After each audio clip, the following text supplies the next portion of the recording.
ព្រះគ្រូមហាថេរៈសិង្ហដ្ឋានិងព្រះគ្រូចតិការដ្ឋមនីព្រមទាំងព្រះសង្ឃគ្រប់រូបគង់នៅវត្តព្រះពុទ្ធរិន្សីសហរដ្ឋអាមេរិកដែលមកពីរដ្ឋពីរគឺទី1រដ្ឋ Pennsylvania ពីឡានអេជាហើយនិងទី2រដ្ឋ New Jersey និងពុទ្ធបរិស័ទចំណុចជើងវត្តទាំងអស់តាមរយៈទឹកចិត្តនិងទឹកអាចដំណើរការទៅបានហើយកម្មវិធីរបស់យើងនឹងដំណើរការទៅតាមរបៀបរៀបដូចខាងក្រោមទី1នមស្ការព្រះរតនត្រ័យពិខេទី2មតិស្វាគមន៍និងសំណេះសំណាលរបស់ឯកឧត្តមការសំណេះសំណាលពីព្រះគ្រូមហាថេរៈសិង្ហដ្ឋាតំណាងដល់ម្ចាស់ជំនួយទី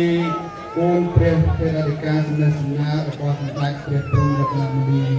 ពេញសែនព្រះសវណ្ណោនិងទី5ប្រគល់នៅអំណោយ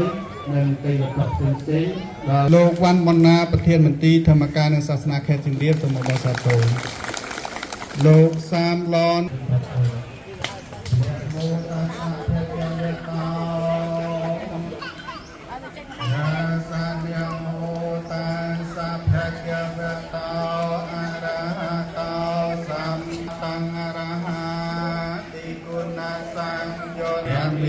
มิตัญจะธรรมังอิเมสังการะสังฆังอิเมสังการะอภิโภคมใบเลียนใส่สลายสุภาพบุรุษสุภาพงามเป็นอันที่ตรงในโลกที่สมบูรณ์ตาโต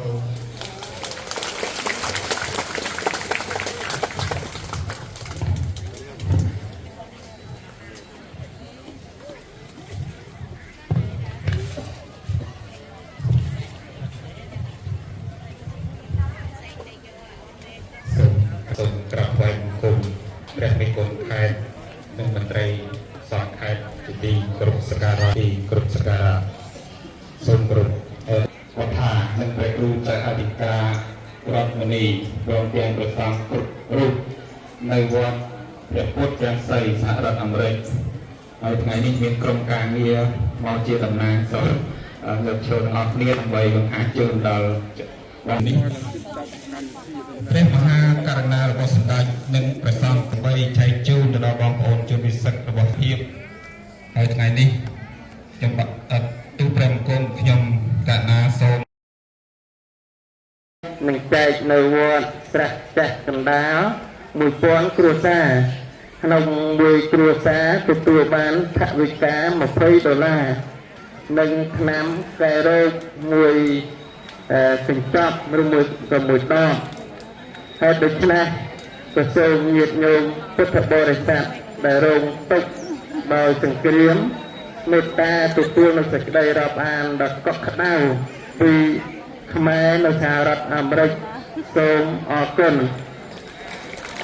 សូមបន្តទៅនេះមុននឹងចែកអំណោយខ្មែរសូមឆ្លៀតឱកាសចង់សួរដល់ញាតិញោមឃើញថាថ្ងៃនេះញាតិញោមអញ្ជើញមកទទួលអំណោយនឹងភាគច្រើនឃើញថាក្មេងក៏នៅច្រើនហ្នឹងមកសុទ្ធតែក្មេងមកចង់ដឹងថាញាតិញោមចង់ឲ្យជាតិយើងរឹងមាំដែរក៏អត់ចង់ឲ្យជាតិខ្មែរយើងខ្លាំងក៏អត់អញ្ចឹងបើចង់ឲ្យជាតិខ្មែរយើងខ្លាំងញោមត្រូវធ្វើយ៉ាងម៉េចឲ្យខ្លាំងត្រូវធ្វើយ៉ាងម៉េចត្រូវឲ្យខ្លាំងមកញោមចង់ធ្វើឲ្យខ្មែរខ្លាំងការពិតយើងមិនគួរចង់ពៀគ្នាទេញោមណាដែលយើងចាំដែរខ្ញុំដឹងណាសម្បត្តិ4យ៉ាងទី1ឧទ្ធានសម្បត្តិដល់ព្រមនៅការប្រឹងប្រែងស្វែងរកទ្រព្យសម្បត្តិកុំឲ្យខ្ជិលច្រអូសយល់ទេតែយើងខ្ជិលច្រអូសអត់ប្រឹងប្រែងស្វែងរកទ្រព្យសម្បត្តិទេគឺតែពីប្រព្រឹត្តនៅលបែងអាវ៉ាខ្សែផ្សេងជាតិយើងលិចលង់ហើយអត់អាចខ្លាំងបានទេហើយពុទ្ធជាម្ចាស់លើកព្រៀនបដៅឲ្យញាតិញោមជាកុហកហ្នឹងប្រកបដោយសម្បត្តិ4យ៉ាងមួយ ឋានសម្បទាប្រៃប្រៃស្វែងរកទ្រព្យសម្បត្តិហើយលោកឲ្យយើងបែងចែកវ័យនេះជា3ទៀតនោះបឋមវ័យវ័យស្អីខ្ញុំដឹងណាបឋមវ័យវ័យសិក្សារៀនសូត្រ